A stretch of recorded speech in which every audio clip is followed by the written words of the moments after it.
Pada hari ini, 100 bendera Israel akan berkibar di Jakarta pada HUT ke-65 negara Israel. Komunitas yang menamakan diri pecinta Israel ini akan mengibarkan bendera Yahudi mulai tanggal 15 April hingga 14 Mei mendatang. Saat mengibarkan bendera, mereka juga akan menyanyikan Hatifkah, lagu kebangsaan Israel. Begitulah seruan komunitas Yahudi Indonesia melalui jejaring dunia maya. Sukseskah seruan mereka?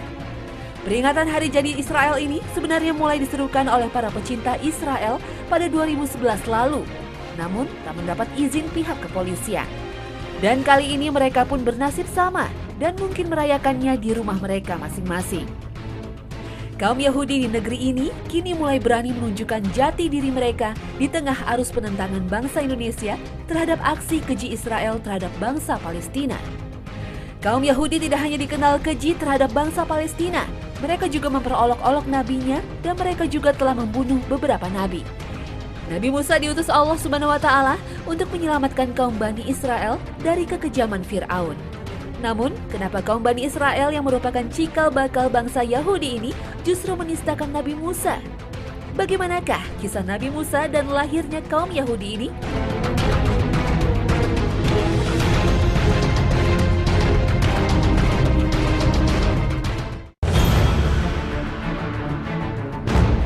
Assalamualaikum warahmatullahi wabarakatuh. Selamat pagi pemirsa Trans 7, Hasanah Ensiklopedia Islam Dunia pagi ini kembali hadir ke hadapan Anda.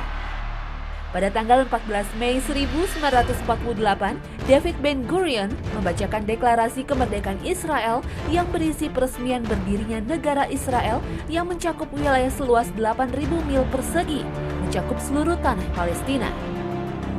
Kemudian Israel mendeklarasikan Yerusalem sebagai ibu kota Israel pada tahun 1950, namun hingga kini belum mendapat pengakuan internasional. Yerusalem menjadi kota penting bagi bangsa Yahudi karena di kota inilah bangsa Yahudi diyakini akan bangkit dan menjadi penguasa dunia. Kota tua ini penuh dengan konflik bersejarah yang dimulai ribuan tahun lalu. Pada tahun 2500 sebelum Masehi, bangsa Kan'an menetap di daerah ini, yang kemudian dinamai Yerusalem, dewa bangsa Kan'an. Pada tahun 1200 sebelum Masehi, bangsa Palestina menempati bagian selatan Yerusalem. Sementara kaum Bani Israel yang dibawa Nabi Musa dari Mesir menempati wilayah timur laut yang sebelumnya sudah diduduki bangsa Kan'an. Perebutan kekuasaan dan wilayah di Yerusalem terus berlangsung. Yerusalem pernah dikuasai kerajaan Asuria dan Babilonia, kemudian mengusir bangsa Yahudi dari Yerusalem. Sejak itulah, bangsa Yahudi berpencar secara sporadis. Pada sekitar tahun 500 sebelum Masehi, kerajaan Persia berhasil menaklukkan Babilonia dan mengizinkan bangsa Yahudi untuk kembali ke Yerusalem. Pada tahun 70 Masehi, tentara Romawi di bawah komando Raja Titus menjadi penguasa Yerusalem dan menghancurkan tempat ritual agama Yahudi. Bangsa Yahudi kembali terusir dari Yerusalem. Pada masa Khalifah Umar bin Khattab, pasukan Islam berhasil menguasai Yerusalem yang dikuasai Raja Bizantium yang lalim. Namun pada masa Perang Salib, pasukan Islam mengalami kekalahan setelah diserang pasukan Salib.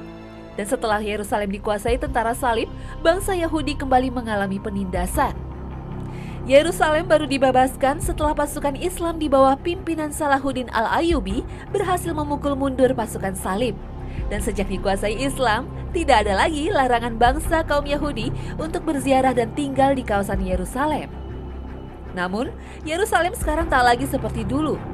Umat Islam, Yahudi, dan Nasrani saat itu hidup berdampingan secara damai. Kini, kota suci itu dikuasai oleh Israel setelah mendapat dukungan dari Inggris. Dalam perang Arab Israel selama 6 hari, pada tahun 1967, bagian barat dan timur Yerusalem berhasil dikuasai oleh Israel. Pasukan Zionis Israel terus menindas dan berusaha mengusir bangsa Palestina dari tanah Yerusalem. Bagi Israel, Palestina adalah tanah yang dijanjikan untuk meraih kejayaan Israel. Mereka tak akan pernah berhenti mengusir bangsa Palestina.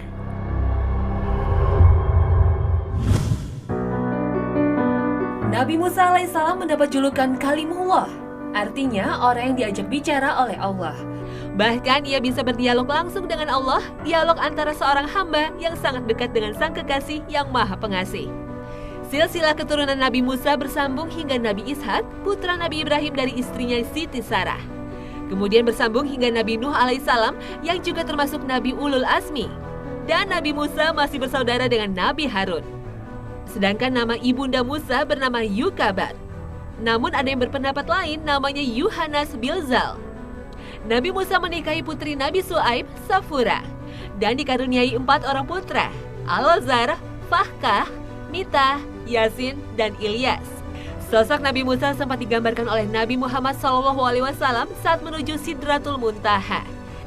Ketika ia sampai di langit Al-Kholisoh atau langit ke-6, Nabi Muhammad melihat sosok Nabi Musa. Posturnya tinggi dan kekar, berambut lebat, memiliki jenggot putih panjang menutupi dadanya, dan rambutnya hampir menutupi badannya sembari memegang tongkat. Nabi Musa konon lahir pada tahun 1527 sebelum Masehi dan wafat pada usia 120 tahun. Ada juga berpendapat Nabi Musa wafat pada usia 150 tahun.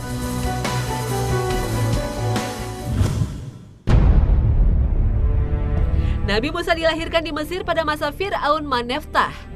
Tapi ada pendapat lain, dilahirkan pada masa Ramses Akbar atau Thutmosis, ayahnya Maneftah. Saat itu, Fir'aun, sebutan untuk Raja Mesir, membuat peraturan untuk membunuh setiap bayi laki-laki yang lahir dari kaum Bani Israel. Fir'aun rupanya terpengaruh ramalan seorang paranormal kerajaan yang menafsirkan mimpi Fir'aun. Ia bermimpi Mesir terbakar dan penduduk yang mati, kecuali kaum Israel.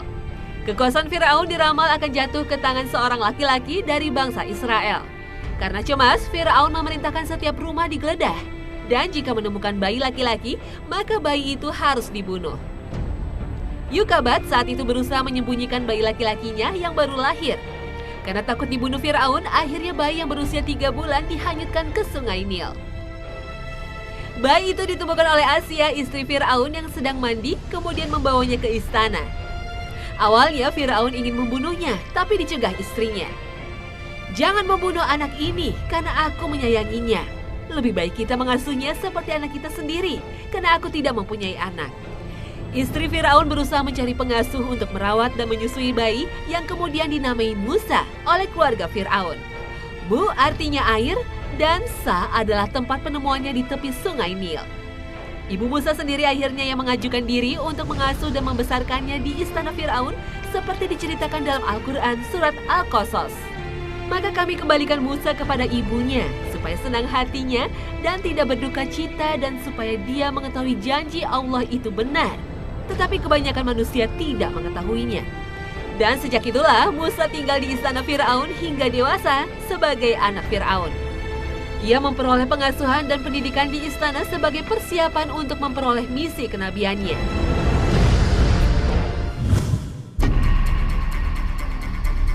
Meski tinggal di istana dan mendapat keistimewaan, namun Musa sadar ia hanya anak pungut, tak ada setetes pun darah Fir'aun yang mengalir pada tubuhnya. Pada suatu hari, Musa memukul seorang anak bangsawan Mesir hingga tewas. Ia melarikan diri untuk menghindari pasukan kerajaan. Musa pergi tanpa arah dan tujuan, hingga sampai di kota Madian, kota Nabi Su'aib, yang terletak di timur semenanjung Sinai dan Teluk Aqobah di selatan Palestina. Musa tinggal di rumah Nabi Su'aib beberapa lama, kemudian menikahi anak gadisnya bernama Syafura. Setelah 10 tahun meninggalkan Mesir, Musa memendam rindu untuk kembali ke tanah kelahirannya. Ia pun meminta izin kepada Nabi Su'aib untuk kembali ke Mesir membawa istrinya. Di perjalanan, setiba di Bukit Sinai, Musa melihat api menyala pada sebatang kayu, tapi tidak membakarnya. Saat itulah terdengar suara yang merupakan wahyu Allah. "Wahai Musa, sesungguhnya aku Allah, yaitu Tuhan semesta alam." Sebagaimana dikisahkan dalam surat Toha. فَلَمَّا أَتَاهَا نُودِيَ يَا مُوسَى إِنِّي أَنَا رَبُّكَ فَاخْلَعْ نَعْلَيْكَ إِنَّكَ بِالْوَادِ الْمُقَدَّسِ طُوًى وَأَنَا اخْتَرْتُكَ فَاسْتَمِعْ لِمَا يُوحَى إِنَّنِي أَنَا اللَّهُ لَا إِلَٰهَ إِلَّا أَنَا فَاعْبُدْنِي فاعبدني وأقم الصلاة لذكري. Inilah wahyu pertama yang diterima langsung oleh Nabi Musa sebagai tanda kenabiannya. Dan Allah membekalinya Nabi Musa dengan mukjizat untuk menghadapi Fir'aun yang sombong dan zalim. Dalam berdakwah, Nabi Musa ditemani saudaranya Harun.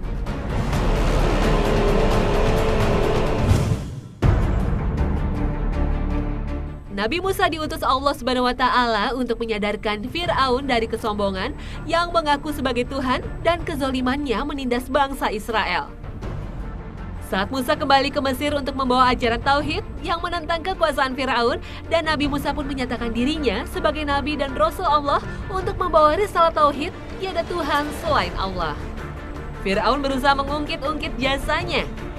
Bukankah kami telah mengasuhmu di antara keluarga kami waktu kamu masih kanak-kanak dan kamu tinggal bersama kami? Kemudian Fir'aun pun memanggil para ahli sihir untuk menghadapi Musa. Mereka mengeluarkan keajaiban sihirnya, tali berubah menjadi ular.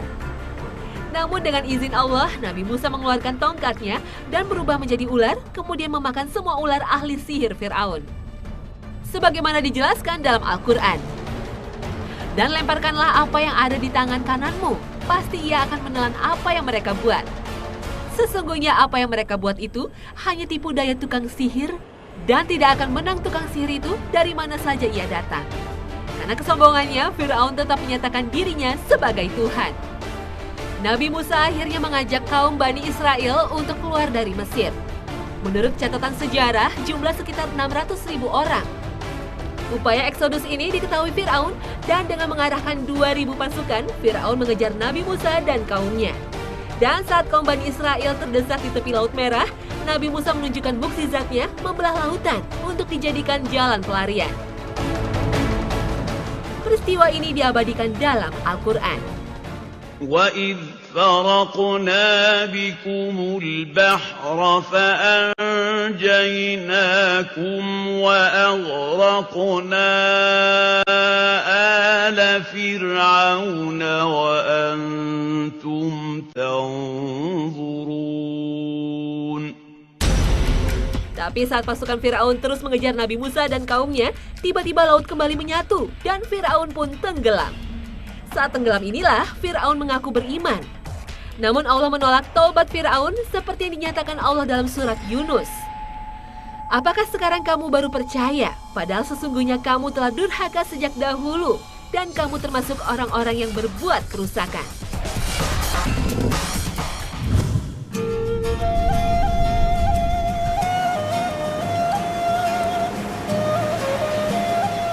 Setelah selamat dari kejaran Fir'aun, Nabi Musa bersama kaumnya menuju Bukit Sinai untuk mendapat panduan dari Allah. Namun sebelum itu, Musa disyaratkan berpuasa selama 30 hari pada bulan Zulkaidah. Saat bermunajat, Musa merasa bau mulut mengganggu, lalu menggosok gigi dan mengunyah daun kayu. Perbuatan ini ditegur oleh malaikat hingga diwajibkan untuk berpuasa lagi 10 hari hingga puasanya genap 40 hari. Sewaktu bermunajat, Musa berdoa, "Ya Tuhanku, nampakkanlah zat-Mu kepadaku supaya aku dapat melihat-Mu." Allah berfirman, "Engkau tidak akan sanggup melihatku, tetapi coba lihat bukit itu. Jika ia tetap berdiri tegak di tempatnya seperti sedia kala, maka niscaya engkau dapat melihatku." Nabi Musa terus memandang ke arah bukit itu. Tiba-tiba bukit itu hancur hingga masuk ke perut bumi tanpa meninggalkan bekasnya. Musa terperanjat dan gemetar seluruh tubuh lalu pingsan.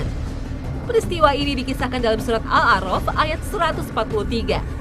Ketika tersadar, Musa terus bertasbih dan memuji Allah sambil berdoa, "Maha besar Engkau ya Tuhan, ampuni aku dan terimalah taubatku, dan aku akan menjadi orang pertama beriman kepadamu." Sewaktu bermunajat inilah Allah menurunkan kepadanya kitab Taurat. Menurut ahli tafsir, ketika kitab itu berbentuk kepingan batu atau kayu yang terdiri dari sejumlah pernyataan yang berjumlah 10 kata. Inilah isi kitab Taurat seperti yang dijelaskan dalam sabda Nabi Muhammad seperti diriwayatkan Abu Laid As-Samarkandi dengan sanadnya dari Jabir bin Abdillah. Allah telah memberikan kepada Nabi Musa bin Imran dalam Al-Wah 10 bab. "Wahai Musa, jangan menyekutukan aku dengan suatu apapun. Aku telah memutuskan bahwa api neraka akan menyambar muka orang-orang musyrikin. Taatlah kepadaku dan kedua orang tuamu, niscaya aku pelihara kamu dari segala bahaya, dan akan aku lanjutkan umurmu, dan aku hidupkan kamu dengan penghidupan yang baik. Jangan sekali-kali membunuh jiwa yang aku haramkan, kecuali dengan hak, niscaya akan menjadi sempit bagimu, dunia yang luas dan langit dengan semua penjurunya, dan akan kembali engkau dengan murkaku ke dalam api neraka. Jangan sekali-kali sumpah dengan namaku dalam dusta atau durhaka, sebab aku tidak akan membersihkan orang yang tidak mensucikan aku dan tidak mengagung-agungkan namaku. Jangan hasut, dengki, dan iri hati terhadap apa yang aku berikan kepada orang-orang, sebab penghasut itu musuh nikmatku, menolak kehendakku, membenci kepada pembagian yang aku berikan kepada hamba-hambaku, dan siapa yang tidak meninggalkan perbuatan tersebut, maka bukan daripadaku. Jangan menjadi saksi terhadap apa yang tidak engkau ketahui dengan benar-benar dan engkau ingat dengan akalmu dan perasaanmu, sebab aku menuntut saksi-saksi itu dengan teliti atas persaksian mereka. Jangan mencuri dan jangan berzina dengan istri tetanggamu, sebab niscaya aku tutup wajahku daripadamu dan aku tutup pintu-pintu langit daripadanya. Jangan menyembelih kurban untuk selain dariku, sebab aku tidak menerima kurban kecuali yang disebut namaku dan ikhlas untukku. Cintailah terhadap sesama manusia, sebagaimana yang engkau suka terhadap dirimu sendiri. Jadikan hari Sabtu itu hari untuk beribadat kepadaku dan hiburkan anak keluargamu. Saat Nabi Musa bermunajat di bukit itu, selama 40 hari, kaum Bani Israel terjerumus dalam kesesatan, menyembah patung sapi dari emas yang dibuat oleh Samiri, seorang ahli sihir. Umat Nabi Musa ini dilukiskan dalam Al-Quran, umat yang keras kepala dan tertutup oleh kekufuran.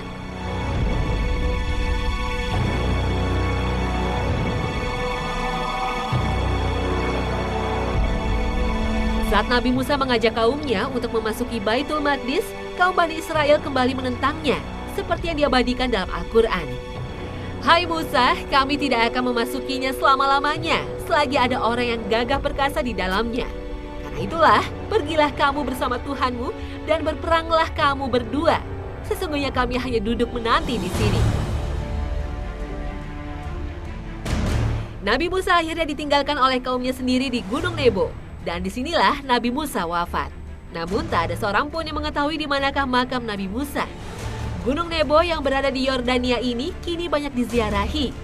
Dari kawasan yang berada di ketinggian 817 meter di atas permukaan laut ini, bisa terlihat Laut Mati, Sungai Jordan, dan kota Yerusalem.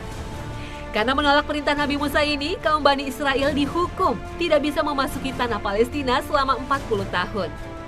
Dan selama itu mereka berkeliaran di atas muka bumi tanpa tempat tinggal yang tetap. Kaum Bani Israel baru bisa memasuki Baitul Maqdis setelah dibawa oleh murid Nabi Musa, Nabi Yusak alaihissalam. Kaum Bani Israel baru mendapat kejayaannya setelah dipimpin oleh Nabi Daud alaihissalam yang dilanjutkan oleh putranya Nabi Sulaiman alaihissalam.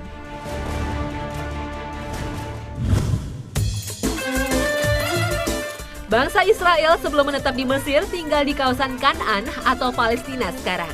Karena mengalami paceklik, mereka akhirnya berpindah ke Mesir. Mereka adalah keturunan Nabi Yakub alaihissalam. Israel adalah sebutan lagi untuk Nabi Yakub yang artinya kekasih Allah. Kaum Bani Israel mendapat kehormatan untuk menetap di Mesir karena salah seorang putra Nabi Yakub, Nabi Yusuf alaihissalam, diangkat menteri perbekalan di kerajaan Mesir. Kisah Nabi Yusuf diceritakan dalam Al-Quran saat kecil diperdaya oleh saudara-saudaranya kemudian dibuang ke sumur. Nabi Yusuf akhirnya ditemukan oleh kafilah dagang dan dibawa ke Mesir untuk dijual kepada Raja Mesir. Setelah dewasa, ketampanan Nabi Yusuf begitu mempesona Zulaikha, istri Fir'aun. Namun berbagai fitnah dan cobaan berhasil dilalui oleh Nabi Yusuf karena keteguhan imannya hingga dipercaya menjadi salah seorang menteri kerajaan. Sepeninggal Nabi Yusuf, kaum Bani Israel di Mesir awalnya begitu dihormati. Namun setelah terpaut beberapa generasi, jasa Nabi Yusuf tak lagi diingat oleh Fir'aun. Dan penduduk Bani Israel bertambah banyak hingga membuat khawatir Fir'aun. Untuk meredam warga Israel ini, mereka dipaksa menjadi budak dan pekerja kasar yang membangun kota Fir'aun. Peradaban Mesir kuno mengalami kejayaan pada masa Ramses yang agung. Pada masa kejayaan, ia banyak membangun kota, kuil, dan monumen. Salah satu kehebatan peradaban Mesir kuno adalah piramida. Hingga kini ada sekitar 30 piramida yang sudah ditemukan. Piramida terbesar adalah piramida Khufu, tingginya 480 kaki, dibangun di atas lahan 25 hektar. Piramida tersusun dari batu kapur berbentuk balok dengan berat perbalokannya 2,5 ton. Piramida diperuntukkan sebagai makam raja dan ratu.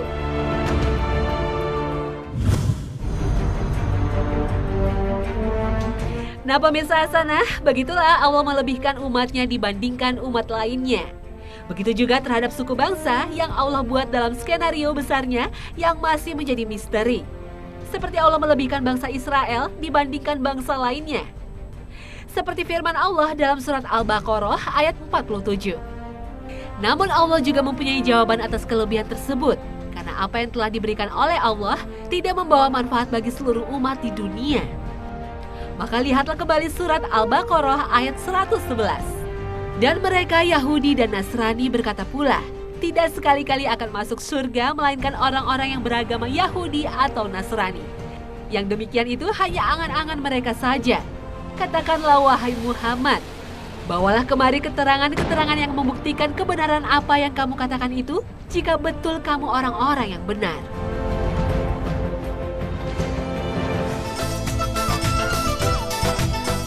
Nah pemirsa, inilah kisah Nabi Musa dan kaum Bani Israel yang banyak dijelaskan dalam Al-Quran dan hadis Rasulullah. Semoga episode ini menambah wawasan Anda. Terima kasih atas perhatian Anda dan wassalamualaikum warahmatullahi wabarakatuh.